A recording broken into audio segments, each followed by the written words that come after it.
alter Ethiopia's sovereign right over its resource, said Ustaz Jamal Bashir. Ethiopian campaign against the Grand Ethiopia Renaissance Dam cannot alter Ethiopian sovereignty right to utilize the natural right to utilize its natural resource, particularly the Abai River Dam. Ustaz Jamal says Egypt's claims and misinformation regarding the dam represent a continued effort to distort historical and geographical facts. He adds some voices in Egypt have attempted to challenge Ethiopian status as the source of the Abai River despite what he described as internationally recognized geographical realities. Whether they accept it or not, we know with certainty and the worldwide knows that the Blue Nile origins in Ethiopia, no neighboring countries share its point of origin, Ustaz Jamal stated. He explained that Ethiopia's location in African highlands means that major transbordering rivers flowing through the region originate within Ethiopian territory. This geographical reality, he said, gives Ethiopians legitimate right to use its water resource for development. Ustaz Jamal stressed that Ethiopians' approach is based on cooperation and shared benefits, saying the waters of the Abai River can contribute to the development of riparian countries when managed through dialogue, mutual understanding, and partnership. He noted that Abai Dam is a development project aimed at supporting Ethiopia's economic growth and improving the livelihoods of its people while avoiding significant harm to downstream countries. Ustaz Jamal also criticized Egypt's effort to raise the dam issues at international platforms, including the United Nations Security Council, the African Union, and European Union, saying such action have not affected Ethiopia's development aspirations. The international community has recognized Ethiopia's right to undertake development projects, including infrastructure projects on its own resource, as long as they do not cause significant harm to others, he said regarding Ethiopia's ongoing national dialogue process. Mr. Jamal said the initiative has been progressing positively, with participants witnessing its constructive nature firsthand. He added that the dialogue had reached its eighth day and was addressing major national issues related to political, economic, and social reform, as well as Ethiopia's future direction. According to Ustaz Jamal, the process has addressed more than 8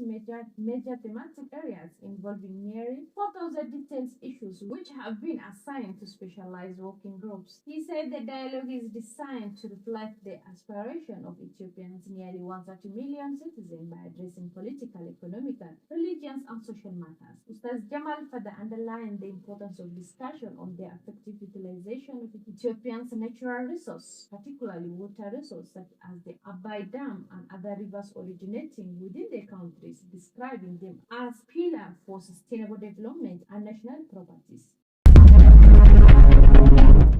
Italy sends firefighting aircraft to battle Tunisian wildfire. The embassy said on US social media platform X that Italy dispatched a Canadian aircraft to support firefighting operations. Footage aired by Tunisia's national radio showed the aircraft collecting water from the Meligu Dam before making repeated drops over burning mountainous areas. Khalid Metri, head of operation and monitoring at Tunisian Civil Protection Directorate, says crews continue efforts to contain the two fires. Metri told Tunisian state news agency TAP that one fire broke out in Jebel Tulia and other in Jebel Takrona several days ago. The fires burned hundreds of hectares of forest and vegetation, he said. Civil defense crews supported by about 22 fire engineers remain involved in effort to control the blaze, Metri said. He added that the several ministries and local authorities had deployed equipment, while the defense ministries provide aerial support with military aircraft.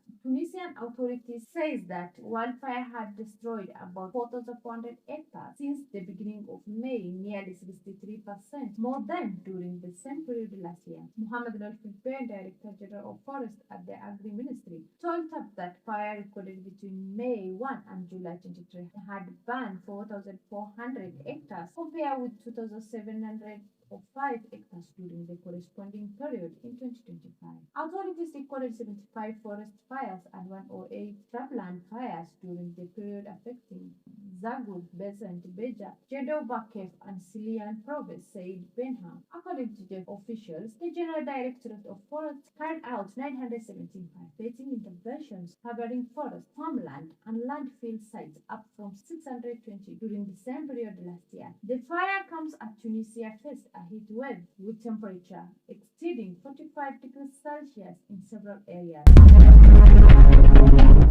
Israel army detains at least 48 Palestinians across West Bank, 8 injured in attack by occupied. The official voice of Palestine said Israel force arrested more than 40 young Palestinian men in an ongoing raid on the town of Tel west of Nablus in northern part of the occupied territory. Israel troops said a house in town and converted it into a field interrogation center, the broadcast said. It added that Israeli forces were carrying out extensive raids on homes across the town while surrounding it from all directions. Israeli Premier Benjamin Netanyahu and Defense Minister Israel Katz ordered a wide-scale military operation in Palestine villages across the West Bank following an attack near the illegal Havat Gilad city that killed 2 Israeli soldiers and wounded 3 others. According to the source and witness, Israel occupied later attacked several Palestinian communities and the Nablus governor setting fire to Palestinian homes and other property. 4 Palestinians were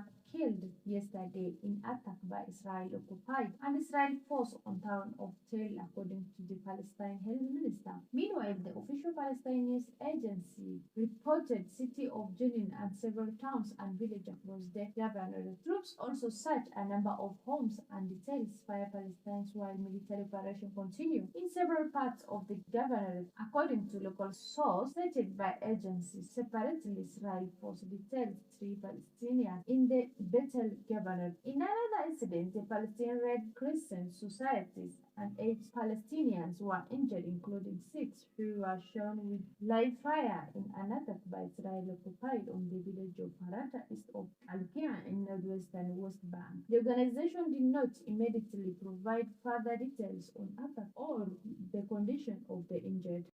That's all for today's news. Thank you very much for you to be with us. Bye bye.